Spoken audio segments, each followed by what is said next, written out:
Now, just coming up to almost 10 to 10 on this Sunday morning, it's Al Ryan in for Will Gompertz, and we're having a look at the papers with Mal Fletcher and Suzanne Austin. Now, New Year's honours list, that's something that's always, you kind of go straight in the papers. You say, oh, who's got a knighthood, or who's been made a dame, or who's been made a sir? And Mal, you've spotted two main names this morning there, which are... Well, there's Linton Crosby, who is, of course, the election guru that helped to get Cameron elected in the last election, yes. Mr. Cameron.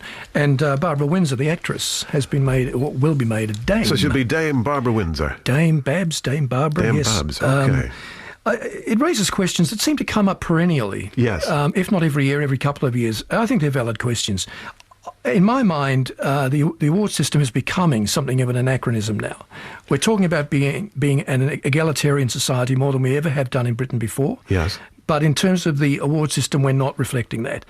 We shouldn't, in my view, be giving awards to people who are doing their jobs and often are paid well to do them, whether that's a celebrity, an actress, or someone in public service. Yes. Yeah. A Sir Humphrey, for example. Yes, and there should be two criteria in my view. One is people who doing their jobs have gone well beyond the call of duty, beyond what was expected, beyond what they are paid to do, who've done something heroic, if you like. And secondly, people who through some innovation or launching some pioneer effort have changed their community and their society forever. Exactly. Now, we were speaking about this before we went on air quite often about the local heroes, people who really deserve these awards. You know, the ordinary person who has done extraordinary things, you know, and like the fire and rescue workers are lifesavers that we see, and people who make a difference in the community, which is a huge thing, isn't it, really, that these people, you know, rather than for the sake of celebrity, you know, you get an award for being, well, what exactly? Well, it shouldn't be like a Boy Scout badge system where you've got this badge, then you get that badge, then you go for the next one. I mean, once, for example, you've been a general in an army, you should not need any other award than that, than having done a good job, having been paid well for it, having been given status in society, and doors are open to you, they're not open to the average person. So why are you being given this added thing? It's almost like I need my, you know, I don't know what order it's in, MBE, CBE, OBE, and then my knighthood or whatever, and then what comes next, you know, the House of Lords or whatever.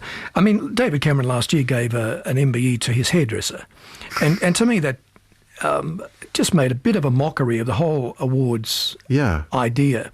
And of course, where I come from in Australia, the Queen, the Queen's husband, Prince Philip, was recently given by the former Prime Minister Tony Abbott a knighthood. Yes. And then the Australian people immediately reacted to it. And Tony Abbott has now admitted that probably wasn't a good idea, though we have great respect for Prince Philip. Yes. Giving him a knighthood for doing that was probably a bad idea. And I think the principle holds across the board. Yes. Give them to people who've earned them in some extraordinary, unexpected way.